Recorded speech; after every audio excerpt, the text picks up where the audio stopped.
A little baby black, get that garbage out of here. What it do, baby? Yeah, you already know. There's a new NBA champion, and it's a team from Toronto, Canada. OG with the look, got it! OG Anunoby at the buzzer! Oh, like, cause my shot I expected to make it, so like I don't shoot trying to Looks like you lost another one. Hello and welcome to episode 7 of the What It Do Toronto Raptors podcast. My name is Drew Horton, and let's get into it.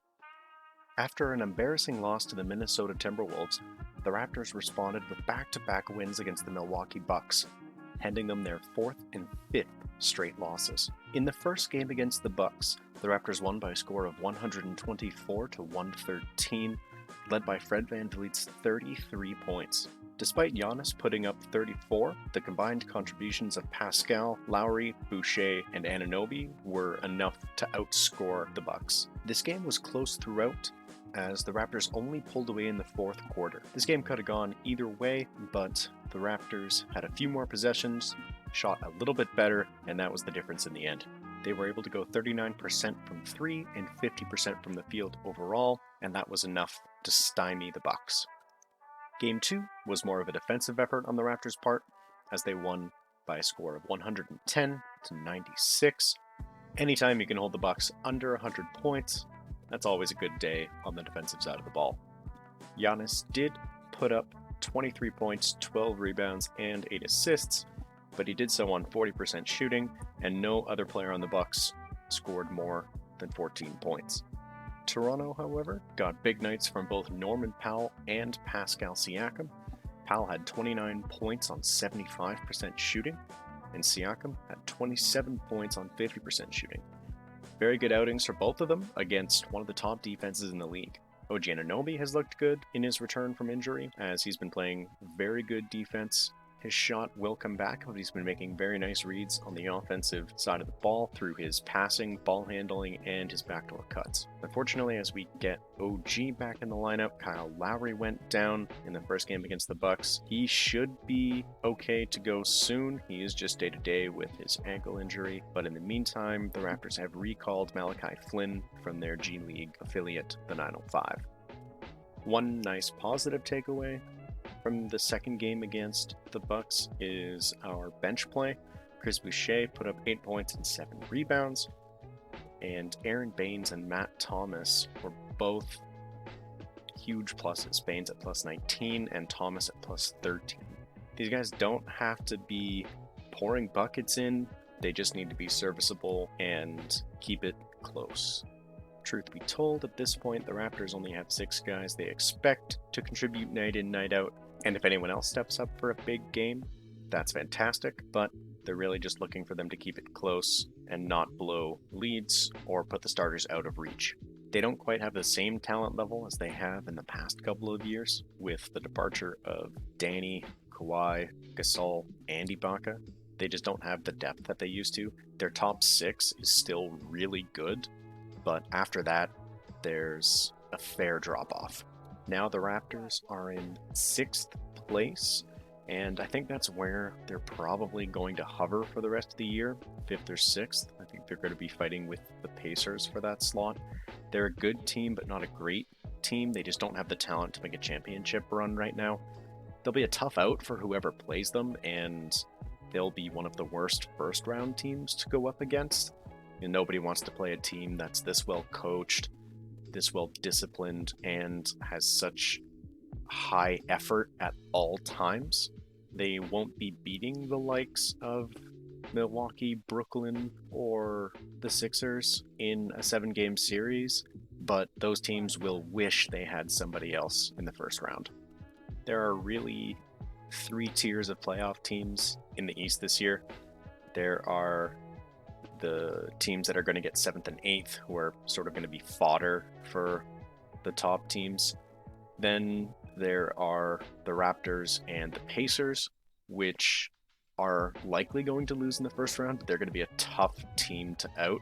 And then the Celtics are sort of in their own space, because it looks like they're not quite as good enough as the top 3 teams, but they could still contend if everything goes their way. And then, of course, the top dogs of the East right now the Sixers, the Bucks, and the Nets are on a different level just in terms of how they're rolling and the talent on their rosters. Each team has 2 stars at the minimum. Milwaukee, Middleton, definitely a second star, not a superstar like the Nets have, but still all 3 teams very good. And the fact of the matter is, the Raptors just don't have that second star yet. Pascal, great number 2 option. Can see if he grows into a number 1 over time. But as of right now, I don't think there are any All-Stars on this team this year because of Siakam's slow start. But even if Siakam were to be at an All-Star level, I don't think there's another All-Star on this team. Lowry might get a coach's vote, but you really don't want him being your second star in a lineup. You want him being your leader and your floor general, but not your second best player. And the question is, for the Raptors going forward, can Pascal Siakam be that number 1 guy? The guy that you trust to get a bucket in crunch time, even if it's ISO one-on-one, tough shots. He's had some good looks at the end of games this year, but just hasn't quite gotten them to go. I think he's 0 of 4 this year on game-winning or game-tying shots at the buzzer, which is really tough. Some of those looks have just spilled out. But you'd think that some of these looks would go in at some point, maybe next time. He's looked good, but he hasn't looked great, and he needs to be great if the Raptors want to compete. Now, the Raptors don't need much to compete for a championship. I say much, but 1 more star player, and I think they're right in the mix. Because you've got Pascal Siakam as the Robin to somebody's Batman, and you got to put some respect on his name. In the finals run, he was unbelievable, and he's been battling through some tough games over the last sort of 25 games or so of the bubble and then the start of this year. But he's looked good since. And when I say put some respect on his name, I'm again referring to Shaquille O'Neal. Shaq, come on, my guy. During the halftime show, the last Raptors-Bucks game, Shaq just straight up forgot Pascal Siakam's name. I mean, come on. Really? Here's the clip. 17-point advantage in this one, and we spotlight Norman Powell and Pascal Siakam, who have combined for 30 of the 58 points. Powell 5 out of 7, and start of the game 5 out of 5 and 3 out of 3 in that first quarter when he scored 15 of his 17 points. But you got your eyes on Pascal. No, I got my eyes on Siakam. Pascal Siakam. Oh, I never know his first name. Check, please. First of all, I don't call him Pascal. Okay. I call him Siakam. Okay. It's one thing to forget a star's name when you're just talking basketball.